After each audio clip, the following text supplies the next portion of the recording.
everyone. My name is Noah. This is Native Creations by VOI.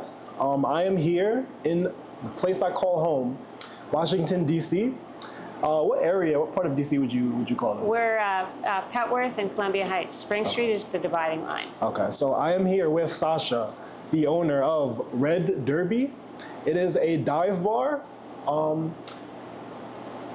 don't actually know what a dive bar is. Can you kind of maybe help me understand what exactly a dive Sure. bar is? You know, that's probably a hotly contested question. Okay. What is a dive bar, and would people call the Derby a dive bar? I guess I like to say that we're just your local, like a local corner bar, your neighborhood bar. Gotcha. You know, sort of like the local living room. Come in, talk, hang out, Chill. meet your friends, make new friends, you know.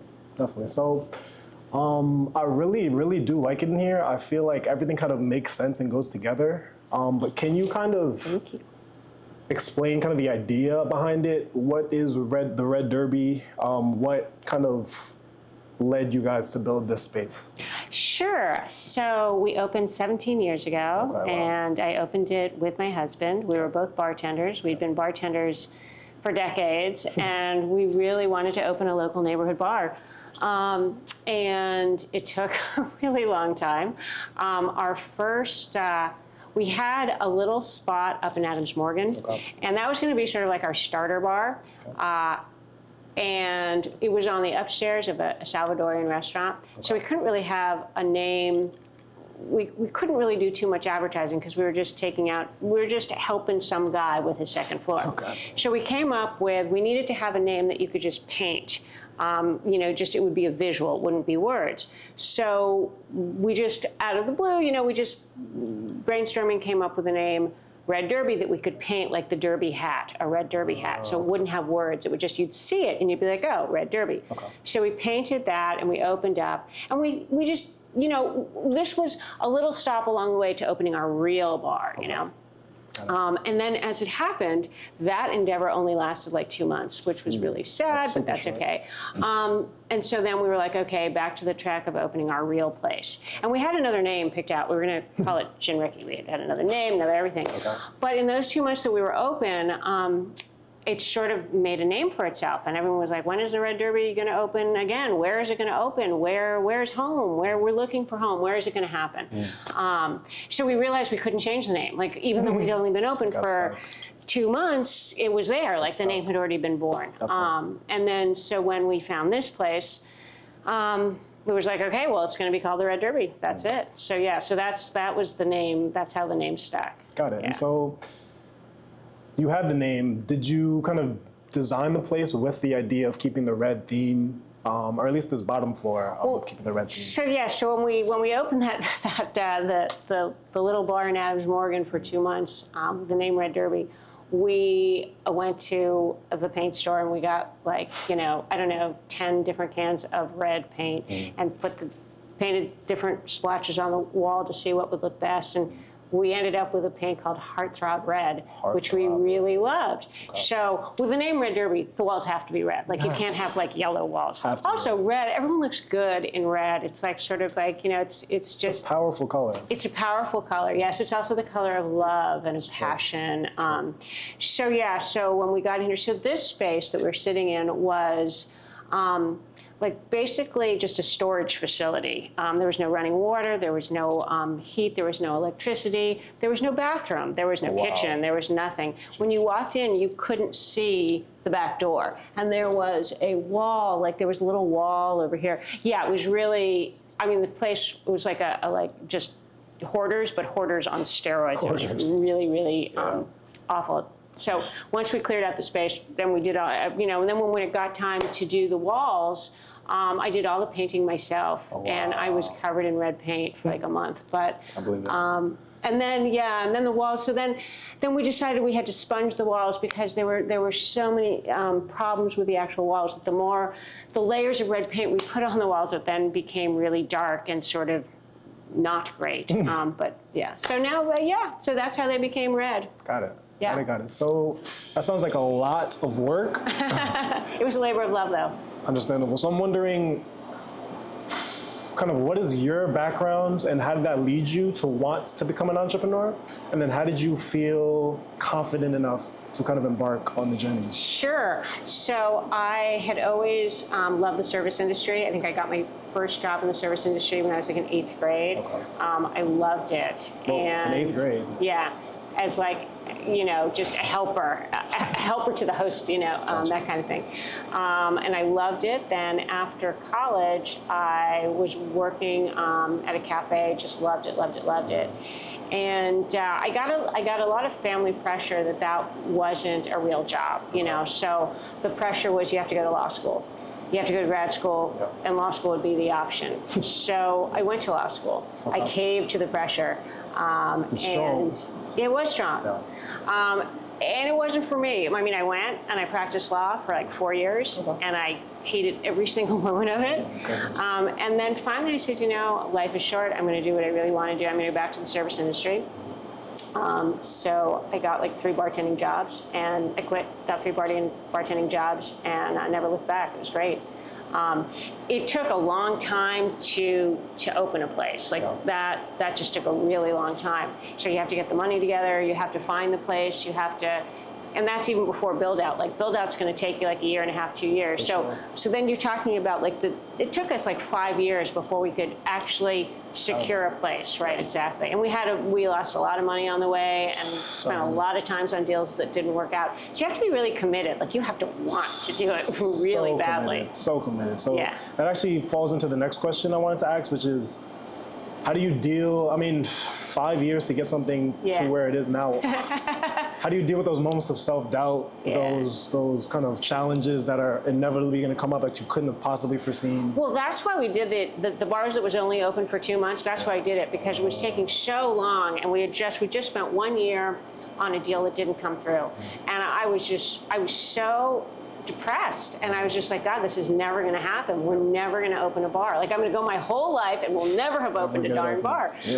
So when we met this guy who owned this Salvadorian restaurant, when he said, hey, do you want to sort of help me rebrand my upstairs? We were like, yes, great. In my mind, it was like, okay, it doesn't matter that it's not our place. It doesn't matter that it's the real bar. It doesn't matter. Just like, let's just do it. And he said, you can have free reign. So we went upstairs and we cleared out his upstairs, and we painted and we redecorated, and we did it all on a shoestring, because for all the time when we were trying to find a deal, we would go to thrift stores and dumpster dive, and so we had all this furniture, so we had everything ready to go. So we just exactly. So that sort of helped us along the way with the frustration of it's not happening. For sure. So can we talk a little bit about the experience and what it is that you want people to feel when they come in here, and kind of what went into designing the kind of complete feeling that Sure.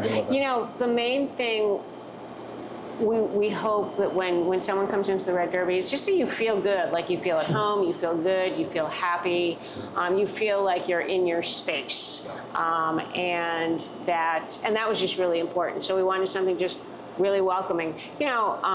It's really disconcerting when you go to a bar and the attitude is really too cool for school. Like that is something that just really is annoying. I mean, it's the customer. The customer is paying for drinks, and then if you get an attitude from the bartender, it's just like, oh my God. So that's something that's really important. A comfortable space, no too cool for school, and just sort of like just to come in and feel at home, feel comfortable, feel like you're in your space. And so, it's like when we started, there were blank walls. And I was gonna ask about the decoration. All the stuff, yeah. So we started that wall. That's our Derby Celebrates wall, or Derby Celebrity wall. And unfortunately, we had a leak at some point, so a lot of the old pictures got ruined. But then during COVID, that was our opportunity to sort of recreate a new wall. So that has some of the old stuff that we were able to salvage. And it's basically a chance to sort of commemorate people who just come in and have been really part of the family. So and I love looking at that wall. Some of the people have passed and are no longer with us, so it's just a great way to remember, And some of the is staff members who are no longer here, have moved on to do other things, and it's a great way to see the different staff who have been throughout the years, and it's just a great memory every day to see that. And then this wall over here, we have Derby Love Notes, and we started during COVID because people people would just write really nice things to us, and we wanted to. It was a great way. It's like, it just makes your heart feel good. You know, you see them, you're like, oh, it's so nice. So how did that idea start? You know, it was during COVID. We were so appreciative of anyone who, I mean, there were so many people who were so helpful to us during COVID. And so when people would, for example, there was this one group, we called them the Combo Club. Every single Friday, without fail, it was a group of around 10 guys, all who had wives and girlfriends, but they just sort of... They needed their... Right. And they would, this was when we could only do takeout. And they would, every Friday, they would text me at around noon, and they would place like a $300 order every single week, and then tip like a couple hundred on top of that, every single week. And you know, it's funny because people would say, how can we help during COVID? And it's like, well, you know what, that helped tremendously. Like, that paid bills. Like, if you think about what that is, 4 Fridays a month, like, that was just a huge thing. It's a big contribution. It was a huge contribution. And it's funny, I'm thinking we also had, so it was me and Chef Rick and Alvaro, and Alvaro's daughter wasn't in school, and at that point, I guess she was maybe third or maybe 5th grade, 6th grade. So we had her, she was our intern, and she would sort of help me put together all the combos for the Combo Club. But you ask about the wall, the Derby love notes. We decided we wanted to really thank the people who came out for us, because people just really did. Yeah. So whenever, and this was during takeout, so whenever we had a takeout order, we would write a note to them thanking them and saying just like, and a heartfelt note, like a real, like, Sean, thank you so much. Like, your naked burger every week means so much to us. And then they would reciprocate, and they would send us back great notes. So we thought that it would be fun to put it up there. So yeah, so that's that. And then obviously the other side, the top side of the wall is our merchandise, which is all created by Beth Hansen and the Arcade. So Beth is a master screen printer, and she worked here for 10 years, and her dream was always to, I mean, she loves the service industry, but her dream was always to support herself through her art, and now she does that. So I'm really excited for her. She's a small business owner, the Arcade. Might need her contact information. Yeah, she's great. So she designs all our stuff, so all of that is Beth, and yeah, so we wanted to highlight that, but she's terrific too. So yeah, so that's what, I guess this wall is all about celebrating the people who show us so much love, who we love right back. Yeah. Got it. So it's like the family, but without the dysfunction. Which is beautiful. Yeah. So to kind of touch on that and touch on community. Sure. Oh yeah. Yeah. So I mean, from start to where you guys are now, what did it look like finding customer number one? What did it look like kind of seeing people finally start to come in the door? What was that like? Well, it's interesting. So community brings, that's a great question. So starting with your particular question. So when we opened 17 years ago, this block did not look like this. Yeah. There was not a bar next door. There was not a taco place next door or 2 doors down. There was us, and there was the liquor store. And then this was a laundromat on our left side was a laundromat. Yeah. On our right side was a clothing store, and then there was a hair salon and the liquor store, and then a few more hair salons. And on the corner was Carolina's.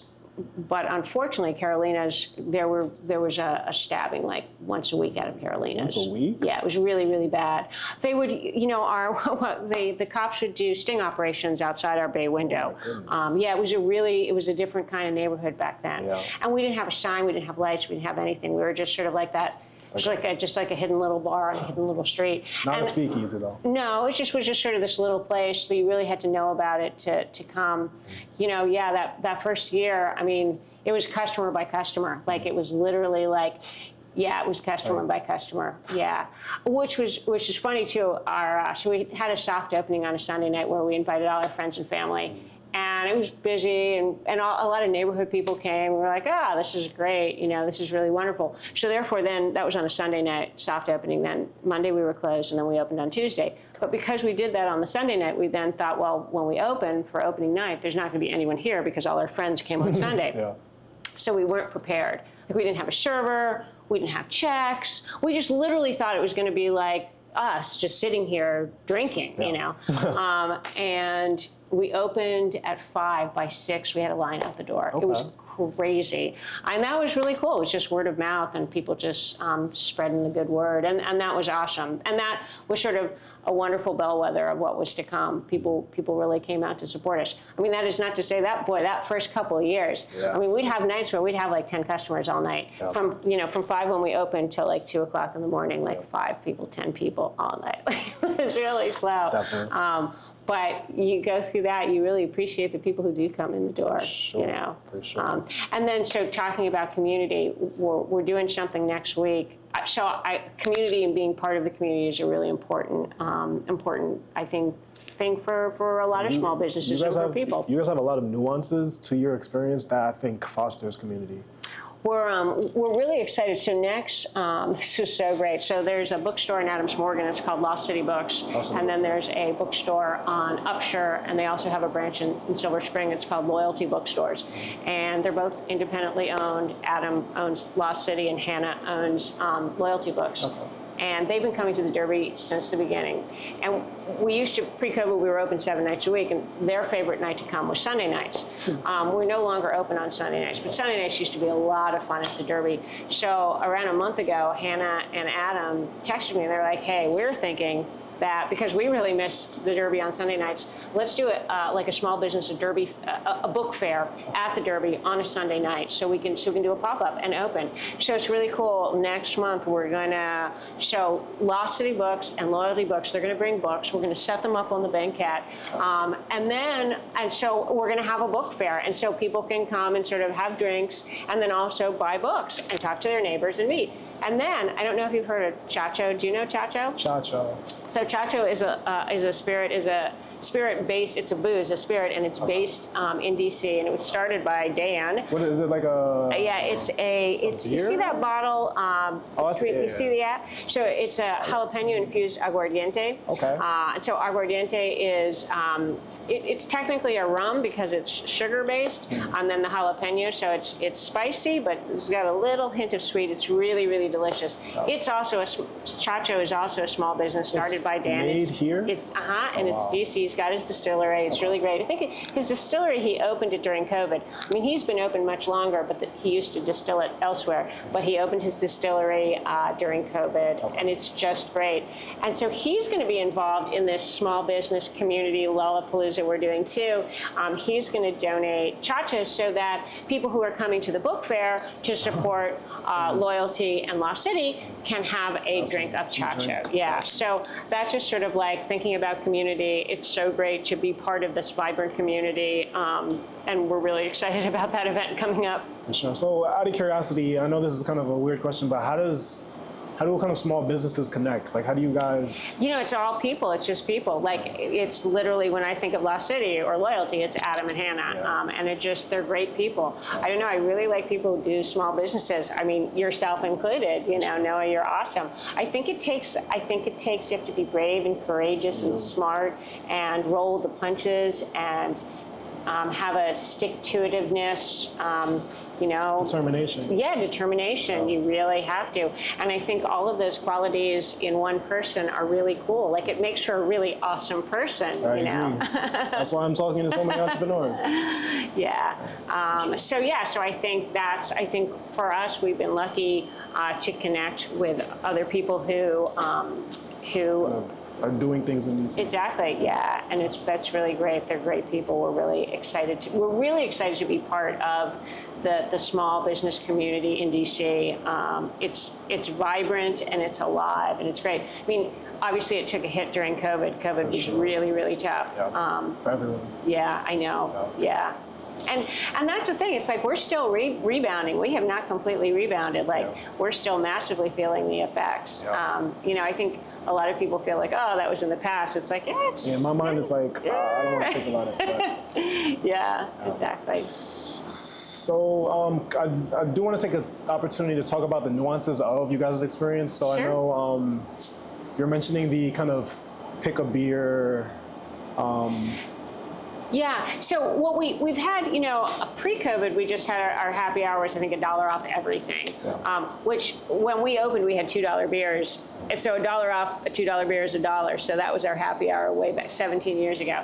But obviously, that's super cheap. we had to move on from that.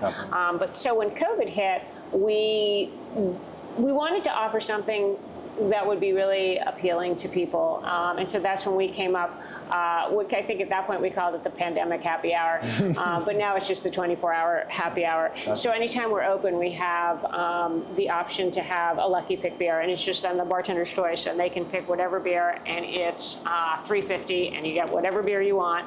We also have, as part of this 24-hour happy hour, a shot of real tequila is $3.50, and a shot of real whiskey is $3.50. Which is a really, really good happy hour.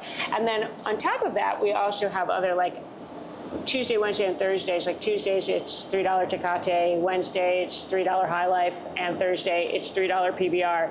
So yeah, I mean, that was another really like a founding principle for the Red Derby, which is you should be able to go to your neighborhood bar and go in with a 20 and walk out with a couple bucks. You know, you should be go like in, have a burger, have a couple beers, tip nicely. And still have right. Yeah. And at the Derby, you can still do that. I mean, you know, we have, like, for example, Tuesday is half price tendies night, chicken tenders. So you come in, you know, for like, you know, I don't know, what is it, $3.50, $4? You have your plate of chicken tenders and the $3 beer. So, you know, two of those, that's $6. So that's $10. You tip $2-3. You're still out the door with change from your 20. Definitely. And that was really, really important to us. You know, we'd go to places that we loved, but like $70 later, you'd each have like 3 beers and a cheese plate, and you're like, it's like, what did I just spend my hard-earned money on? Exactly. So even in 2024, you can still come to the Derby and you know, with your 20 and still walk out with some change in your pocket. And that was really, really important to us. Yeah. Because that's really important as a neighborhood place. Like, if you're going to be a place that's going to, you know, that someone that you know is going to come here a couple times a week, it's got to be affordable. You know. Yeah. Like it can't be cost prohibitive. Yeah, I like that a lot, because pricing is something that isn't talked about a lot, but it's so important to a business, and it's so nuanced, because it's tempting to just, we can just be the expensive, because we'll get people. And it's not, you know, and what we've learned over the years too is, and we've seen changes in how people spend their money. And, you know, for example, now, it's interesting, because if someone wants a high-end scotch, they're going to pay for the high-end scotch, and they're not going to worry that it's $18. Like, they're going to order the Ardbeg or the whatever they want. They know what they want. And they know what they want, and they're not going to balk at the price. Like, they know how much it costs because it's expensive, and that's what they want. And so we have those options. If people want that high-end scotch, they have the high-end scotch. But it's just also nice to have the other option, you know. For sure. Yeah. Always. Yeah. I do want to ask one more thing about kind of the design. Sure.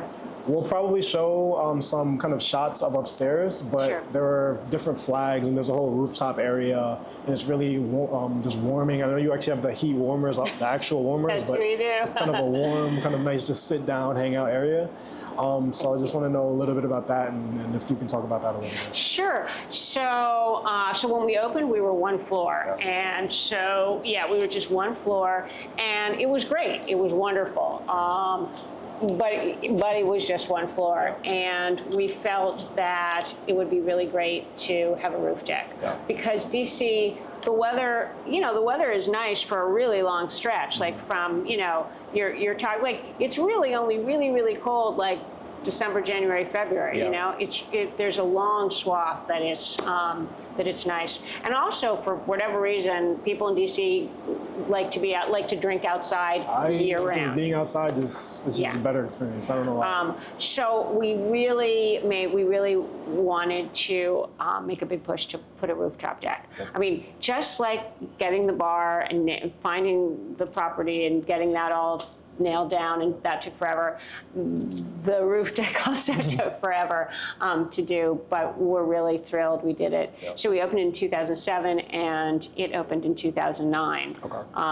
And it's been great, you know, especially with COVID, that, you know, obviously at first it was just takeout, but as soon as the just takeout ended, and we were able to have people inside, I mean, they couldn't sit at the bar, and they had to sit 6 feet apart, but still we could have people. And it was great to have that outdoor space because it gave us an option of where to seat people. So between the roof deck and then our front patio, and then also during COVID, we got a streetery, which is the tables and chairs actually on the street where the parking spots would be. Out of curiosity, do you have to kind of get a permit for that or something? You have to get a permit for that, and that was another thing that there's a Uptown Main Street. It's this organization that really help small businesses. They got the permit for us. Like, they were really, really helpful all the time, but then especially during COVID. Uptown Main Street? Yeah, and they were really just terrific. And there are different sort of nodules of this organization for each, neighborhood. Like Mount Pleasant has one, Georgetown has one, and ours is just wonderful, and really they're proactive, and they send emails every week on, what funding, different grants that are available. And again, they started this during COVID, and it was just so helpful because everyone needed money. Sort of every business needed money. So it's like, okay, you've got your PPP, and then your second PPP, and then the revitalized this grant, but then DC was offering all these grants, but it was really, knowledge was really hard to come by. You didn't know what grants were, and so they were great. They would email all the small businesses with, okay, these grants are coming up, this is what you need to do, here's the link, and here's the link for the clean hands, and they were really, really fabulous. And again, that was getting back to community. It was great to feel a part of community. Like, they were really, really great. Yeah. Really, really helpful. Got it. Yeah. So first, I do want to talk a little bit about, just really quick, just because I'm an Arsenal fan, and you said that your husband is a Liverpool fan. So is soccer any kind of? So actually, the Liverpool fan is one of our staff members, Blair. She just loves Liverpool. And so what we did was, as a surprise for her, we got their flag and we put it up, and I didn't tell her. And it was great because we were just wondering like how long it would take her to realize that the flag was up. And she was in the building, and like 2 minutes later, she texted me. She's like, "Oh my God, I love it. Thank you so much." So yeah, that was for her. Because she's a big Liverpool fan, Blair. Blair also started sort of during the COVID time, and at that point she had another job, and she was just sort of doing our door on Fridays and Saturdays. It was great. It's so great to have a female door person. Like, that is just great. Oh, she was like the... Yeah, she was the door person. And, it sort of changed because pre-COVID we had a door person with presence, and we had a door person 7 nights a week. That changed after COVID or during COVID. Is there a difference in like how people feel? Yeah, it's really, it's funny. So so now we only have a door person Fridays and Saturdays, and for a long time it was Blair, this wonderful, lovely young woman. And she has presence, but she is, 5'4" and blonde hair, and like, she's not like scary, right, exactly. And so I think it is interesting to see people's reaction with a female on the door. They sort of behave a little bit like, not to say that they wouldn't behave, but the issues one might typically find in terms of a customer who wants to come in and might not be a good idea if they came in, or it's different. They're just a little bit suave. It's a little bit easier with a female on the door. It's not to say that sometimes you need someone else to come out and sort of say, hey. She probably gets people in, but I don't know what she's like taking people out. Well, the really good thing is that is really not a problem. Like, it's just, it's never been a problem, but then specifically after COVID, it just hasn't been a problem. Which is really, really, really wonderful. Yeah, if that were an issue, we'd have to have someone with more presence on the door. But yeah, so now it's great because now she's now increasing her role at the Derby, and she's a bartender now. She also does a lot of our artwork for our chalkboards.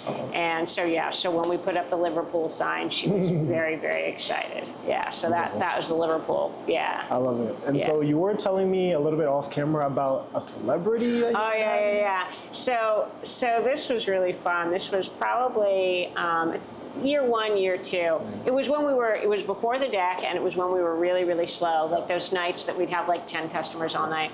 And so it was on a Friday night. I remember, like, at a pre-shift meeting, I was talking to the staff, the staff, which was just like one bartender, and I was saying, hey, Patrick, if it ever happens that we have a famous person come in and I'm not here, you have to call me. Like, I really want to know, like, just because I'm curious. And so he's like, definitely, of course. So that was on a Friday night. And so the next night, Saturday, they were like, 7 people here. And so I was downstairs in the basement reorganizing the beers for like the 20th time. And Patrick comes running downstairs and he's like, it happened. And I'm like, we have customers? And he's like, no, we have someone famous. And he's like, we do? I'm like, who is it? And so he's like, Paul Rudd. And then, very unfortunately for me at the time, it didn't really ring a bell. Say, did you know I didn't know who Paul Rudd was. And Patrick was like, no, you know him. I promise you know him. You just have to see him. You'll know him. That's for a lot of celebrities. You just have to see him. You just have to see him. So I was like, okay. Like I'm trudging up the stairs from the basement thinking, God, why couldn't it have been like Meryl Streep or Mick Jagger or like, I don't know, someone who like just everyone knows or I knew, you know. And so I came up and there was Paul Rudd. And he was very sweet. A childhood friend of his was a regular and brought him in. And he could not have been nicer. He was like the nicest person. He just was so nice, really casual, really easygoing, really laid back, like just like you're like as if Kim brought you in and was like, hey, you know, me Noah. And I'd be like, hey Noah, how are you? He'd be like, hey, how are you? I mean, it was he was just really, really nice. What I felt really bad about was cell phones were around. It was just they weren't as prevalent, obviously, as they were today. So a couple people had cell phones. Like of the 7 other people in the bar had cell phones. Well, within 45 minutes, this place was packed. I mean, just packed with people. And wait. A lot of like screaming women to see Paul Rudd, and I felt so badly for him, and so I went up to him and I said, I am like so sorry, like we're never this crowded, and I am embarrassed, I am so sorry, you know, and he just dealt with it really well. He's like, oh, don't worry, it's all good, it's great. And I was like, yeah, he was really the word of mouth traveled that fast. That fast, yeah, and with like women who didn't come here, like this was not their never been right, would never been here, didn't come back, like was just not their scene, but they wanted them some Paul Rudd. It's crazy. It was really crazy. And then he and his friend stayed for the night. And at the end of the shift, they stayed. We closed, and we were just cleaning up. And Paul was like, "Do you want a picture?" And I was like, "Yeah." He asked if we wanted a picture. I was like, "You know, we'd love a picture." Because I wasn't going to ask if you want. I was like, "Oh, that'd be great." I'm like that too. I wouldn't. Right, I wouldn't ask, right? And he was like, "Oh, great." He was like, "Do you want me to come behind the bar and take a picture behind the bar with you guys?" I'm like, well, that would be wonderful. So yeah, we took a picture behind the bar, and he's great. And so on Wednesday night now we have our specials are like $5 bubbly and $3 high life, half off tater tots. And we call Wednesday Paul Rudd Wednesday. And people always ask, like, why is it Paul Rudd Wednesday? And it's Paul Rudd Wednesday because Paul Rudd's amazing. And he was here, and it's sort of like we get to, like, tell a little story about Paul Rudd. So, yeah. So that was our we also had Alexandria AOC come in. Oh, okay. Yeah, she came in, like right before she got sworn in, and that was really cool, too. Yeah. Those are, like, for me, the 2 big ones, you know. I mean, we've had other ones, but those are, like, you know. Yeah, those are, like, AOC at least is like a DC celebrity. Yeah, exactly. Yeah, no one's going to know her, but we knew her. Yeah, exactly. Yeah. Okay, got it. So I am building a review platform, and it is for business discovery. So I do kind of want to ask you a little bit about what it's been like using review platforms, what it's been like kind of trying to grow your business online. Can you maybe speak about that a little bit? Sure. So, like, growing our business online in the sense of, like, with, like, for example, Instagram and social media, that kind of stuff? For sure. Instagram, social media, anything, yeah. So, yeah, I mean, that has been, I guess, so, you know, we realized, so we opened in 2007. So 2007, nothing was really going on. I mean, there was a little bit of Foursquare, and there was some stuff going on, but it wasn't huge, and it wasn't pervasive, and it hadn't, you know. Like touched every phone. Right. Yeah. But obviously, in the ensuing 17 years, all that stuff has taken off. And so in terms of social media, like when we realized we needed to start with the social media, we did sort of, we started, we were slow and it was slow and we sort of did it, whatever. During COVID, I took over the social media, and so I've been doing the social media for the last 4 years, and it is a job. Let me tell you. It is literally a job. I mean, it's like literally, like I took a picture of you guys earlier because I'm like, I need content, and you two are handsome, lovely people, and I'm going to take some content right now. So social media. I mean, it's a necessary evil. I mean, On the other hand, yeah, it's free marketing, so you're not paying for the marketing, which is great. On the other hand, it really is a job. I mean, you have to constantly, and those little stories that go away after 24 hours, so you have to constantly be posting stories, which is constantly with the content, which is constantly with, can I take your picture? Which, you know, I mean, when I first started taking over our social media and had to, you know, going up to customers and say, hey, would you guys mind if I took your picture and possibly, you know, posted it on our social media? At first, it was just such a like, oh. But now I'm so used to it. I'm like, hey, guys, social media. And now, I mean. People are more receptive. Oh, exactly. And I'd say, you know, I mean, 98% of the time, they're like, yeah, oh my God, please take our picture. We're going to be on the Derby, you know, Instagram. That's great. That's awesome. But it is definitely a lot of work. Sure. And then I'm not tech savvy. So when something goes wrong with the, you know, the pairing it with the Facebook, and because I'm like, it's not pairing. I don't know what to do. And there's no one I can call. Like, it's not like you can just call someone and say, hey, can you help me pair this again? Definitely. So yeah, but it is important, and we do that, yeah. We are very excited about your new app, though. That's going to be really, really cool. Yeah, we're very excited. I appreciate it. It's not fully ready yet, but would you mind if I like practice my pitch? Please, tell us, Okay. Tell me, yes. You ready? Let's give it to me, Okay. sure. Are you looking to grow your business? Yes. You are? What current channels do you use? Are you guys Instagram? You guys are... So we do Instagram, and I do have a problem with the pairing with the Facebook. So we do have Facebook, but it's very monosyllabic right now because it's not paired. So it's when I remember to post a story, but I don't know how to do events, and I don't know. So Facebook is very lame right now. Yeah. But Instagram is strong because I'm on that constantly trying to do that. So that's your main... That's the main, yes. Okay. Would you, theoretically, pay $100 a month for me and my friends to every single month come to your business, maybe spend some time here, buy something, and then take or give you guys some feedback on the app that comes in the form of either video, audio, or pictures? And it would go on your business's page, so you don't have to really post anything. It's more so just user-generated content about your business that comes in the form of either feedback or just images and kind of media about the business.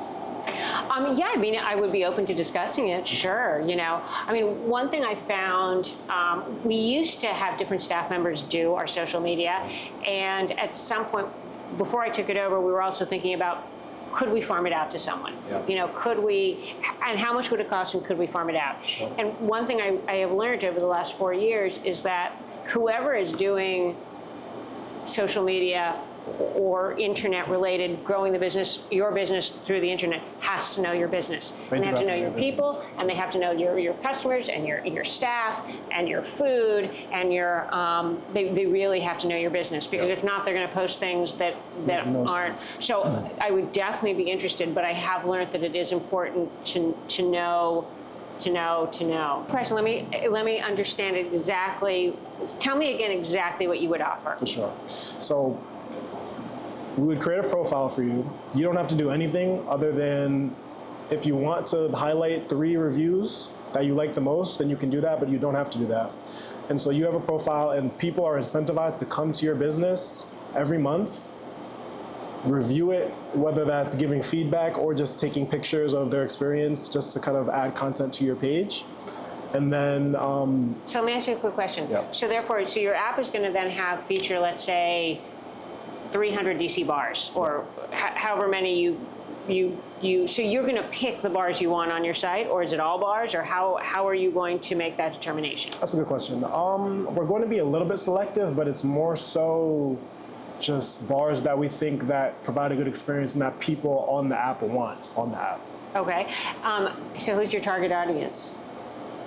I think we're looking for people who would consider themselves taste makers. Okay. So somebody who is comfortable giving their opinion, is also comfortable bigging up and actually giving praise where it's due, and has the technical savvy to take pictures and be active on social media. Okay.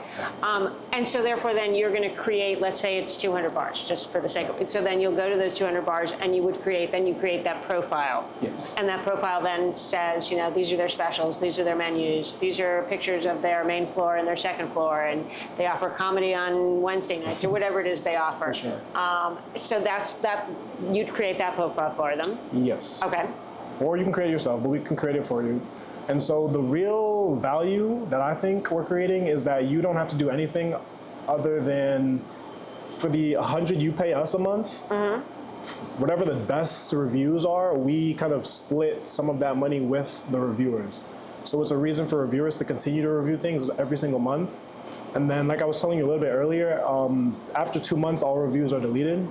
So it's a matter of kind of keeping content fresh and incentivizing people to come try your business and continue to provide feedback so you know where you stand with the community. So let me ask you a couple of other questions, follow-up questions, Please do. as it were. So would there be, let's say someone comes in and reviews your place and either, you know, says something that that calls for sort of an answer. Okay. Will your platform allow for sort of an answer between the business owner and the reviewer, or not so much? Yes, there's a feature that I'm calling private feedback. Great. So if somebody wants to leave a review or give you some feedback, but you don't want it public or they don't want to make it public, they just want to have a direct conversation Right. with somebody who's like a stakeholder. Right. That's a private feedback and it's a message between you and the person. That's great. That's really interesting. I don't know if does Yelp do that? I don't think so. That's a great feature because I think a lot of times, I mean, sometimes it's just a misunderstanding or it's an explanation's necessary or something like that would be so helpful. That's really interesting. I mean, there's so many different platforms and it's hard to kind of communicate all your different nuances, but I think that what the features that I brought together make the most sense and it gives the business the best chance of kind of success, and it also kind of incentivizes the reviewers because I don't think the reviewers are really thought about. And Yelp, from what I hear, they're always kind of trying to sell stuff to businesses without really caring about them. So that's kind of where I am. Right. Yeah. Right. So. Yeah. Well, okay. Well, that sounds interesting. Yeah, it sounds interesting. Got it. Yeah, and congratulations. I mean, that's great. Thank you very much. It's really cool that you're doing this. Let me ask you a question. How did you get the idea? Like, why this idea? That's a good question. So it started kind of with me making music, and I would send like a song or something to a friend, and the feedback I would get would be like emojis, but I don't really know how to, like, three fire emojis, is that like release the song or is that keep working on it? So Right. I realized the value of feedback, and then I studied business. I really like small business, and just entrepreneurs are the most interesting people in the world to me because you guys kind of take risks and go on journeys that aren't always going to succeed and aren't always celebrated either. So it's really about kind of providing service to people. So I wanted to kind of combine these two kind of realizations and interests into a platform, and this is what Voice of Yours kind of became. So That's great. Yeah. That's really cool. Appreciate it. Yeah. Appreciate it. Well, I'm really excited for you. I mean, it sounds it's a really it's an interesting thing what you're doing, you know. And I think it's going to be great. I really do. I appreciate it. Yeah. And thank you for picking Red Derby to talk to. Yeah. Thank you so much. Thank you for having us and Of course. for finding the This has interview. and been giving me this. fun. Definitely. So to end all interviews like I like to do, I have a piece of art that I want to give to you. Terrific. I'm very excited. Beautiful. You ready? I'm ready. Oh, I love it. I love it. Did you do this? I did do it. Oh, I love it. I tried to kind of keep it on theme. Just Oh, I some love red. it. Oh, I beautiful. love it. Thank I you. love it, love it, love Beautiful, it. beautiful, beautiful. It's Oh, all it's for you. great. That's so great. Oh, it's great. Beautiful. Oh, I love him. Or it, or they. I love it. It's to me, it's like an internet troll. This is what I envision an internet troll to look That's like. I love that. This has been a great experience. Thank you. Oh, I love it. That's it. We're good. We're good. Okay. It's a wrap. Yes.